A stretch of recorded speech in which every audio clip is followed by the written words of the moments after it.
Well, today marks 82 years since the attack at a U.S. naval base at Pearl Harbor. The bombings killed more than 2,400 service members, and today ceremonies across the U.S. will honor and remember their sacrifice. And one event's happening tonight in Newport News. Ann Miller joins us now to tell us more about today. You know, and a lot of people around here don't forget that day 82 years ago. But for some, it's hard to remember why we stop and remember on December 7th. So talk to me about Pearl Harbor.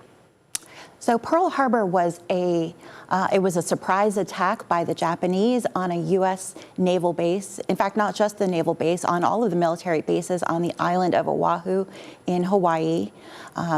It was a Sunday morning. People were sleeping or getting ready to go to church, and it was an unprecedented attack on the U.S. It caused the U.S. to enter World War II, and so it was a pivotal moment. And as the U.S. entered World War II, we were in a war in both the Atlantic and the Pacific. Right. It mobilized thousands of Americans to join the military. And you know, a lot of people, we remember and we've seen movies and we've kind of learned through our history classes growing up from this event and really what this meant for not only Pearl Harbor, but our country entering World War II. But why is it important to keep reminding people on this day every year? It was incredibly significant in terms of our veterans and our spirit of resilience. We saw the same thing with 9/11, that when America is under attack, we don't just take it. Yeah. We respond with resilience, with grit.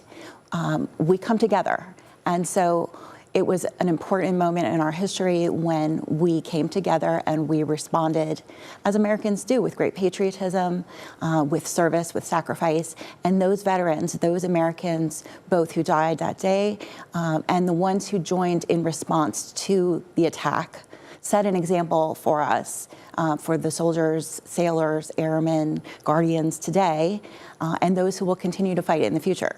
Absolutely. I mean, you still hear stories of people who stepped up to the plate, whose grandfathers stepped up to the plate, and now that's why they're in the Navy or elsewhere. So it's an amazing time in our country. Now, for the Virginia War Museum, how do you all specifically pause on a day like today? We're very fortunate to have a monument in the park, in Huntington Park, right outside the museum. So we have a ceremony, a wreath laying every year on December 7th. We also have some great artifacts related to the Pearl Harbor attack in the museum. We have the cap of Captain Jimmy Doolittle, who led some of the aerial assaults following the attack. In response on Japan. Right. So we have some really interesting stuff.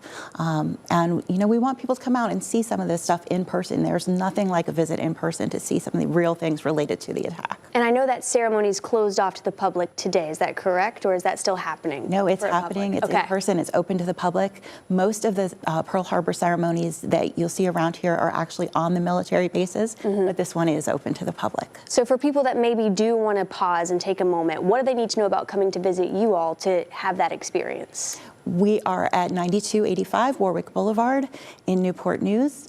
They just need to show up at 4 o'clock to the museum, and we'll do a brief ceremony inside the museum and then walk out to the monument for the wreath laying. And that's happening at 4 p.m.? 4 p.m. And if anyone needs more information or just a little more details, is there a website they can go to? Yes, newport-news-history.org. And thank you so much for joining us this afternoon and giving us a reason and a reminder that we need to pause and just remember these lives lost. It's very important for us to do so, so thank you for that. Thank you.